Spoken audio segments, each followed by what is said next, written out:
Hello, good afternoon. This is Jalal Mohammed. I'm doing a video blog on my memo, my tab memo on electronic surveillance for my PAD 747 technology applications in public management and criminal justice for John Jay College of Criminal Justice.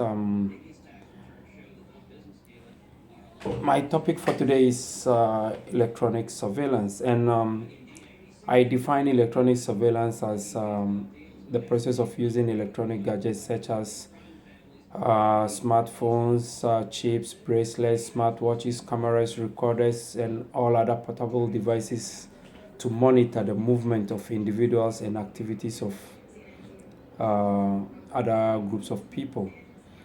Um, the reason for my study is I work for one of the hotels industries, and one of our biggest problem is to be able to monitor who comes in and who goes out of the hotel for the purpose of knowing who is a guest and who is not a guest, and then we'll be able to track down in case somebody is in to conduct an illegal activity, or somebody is there to cause harm to the building or to the people within the hotel.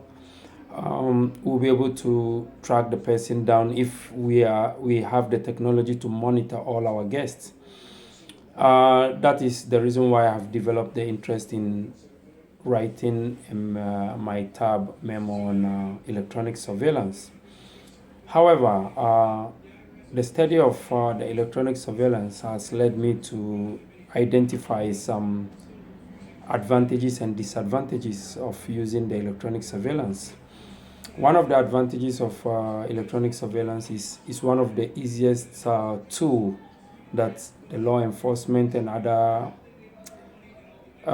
members of the public can use to prevent crime.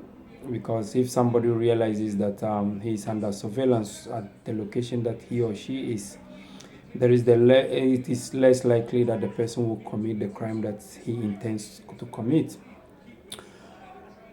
The second advantage of electronic surveillance is it is also going to be a very, very important tool to be used in the event of an emergency, because if you are able to track the movement of people to and fro in a building in the event of a disaster such as fire, terrorist activities, or an explosion due to gas or other emissions, it makes it easier for us to be able to know how many people are in the building and how many people we need to rescue and where are they located. It makes it easier for the fire department, it makes it easier for the police department, it makes it easier for the volunteer group and the emergency team to be able to track down individuals or members of the general public that will be trapped in the event of an emergency. However, the use of electronic surveillance has also a lot of disadvantages.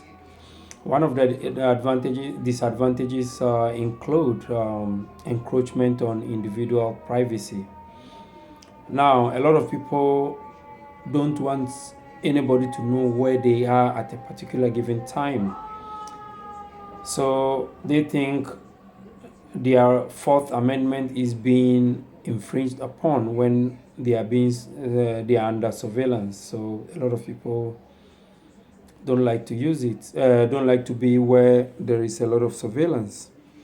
And also, it is also bad for business, because if people know that when they are using your facility, they are under surveillance, there is the less likelihood that they will patronize the facility, because maybe the person is there and he wants to be there quietly and he doesn't want any attention. So the little attention that he's going to get due to the surveillance activity is going to make the person less likely to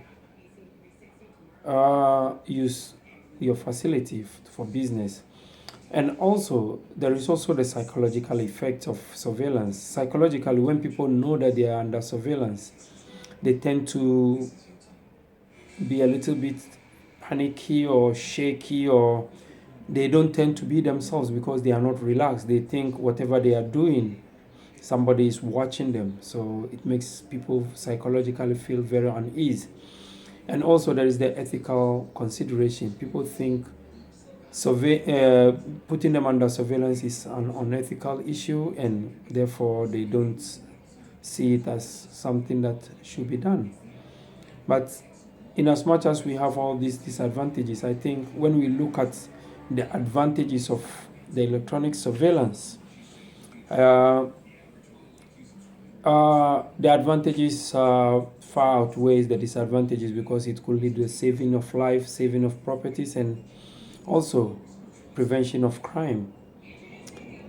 And in any case, even without all this surveillance, electronic surveillance, we are already putting ourselves under the microscope of electronic surveillance, because the smartphones we use these days they have the surveillance devices. People, as soon as you make a call, people can trace the location where the call came from. So we are already under surveillance anyway.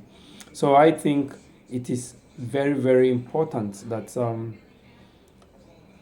new technologies, professional and ideas should be introduced that could help us to be able to track people quickly in the event of an emergency, and also to prevent unlawful people from getting access to buildings and properties that they shouldn't be getting. And especially we are in a new era of where we have terrorism, we have disasters, and we have so many explosions, especially in New York City, due to gas. We have so many gas explosions that has led to the loss of lives. And I believe if those people have any means of being tracked, probably we could have been able to reach them faster and probably save their lives. So in a nutshell, this is what I intend doing. I want to do a lot of research on electronic surveillance and see what are the new technologies that are being used. I hope you'll enjoy my paper and have a great day.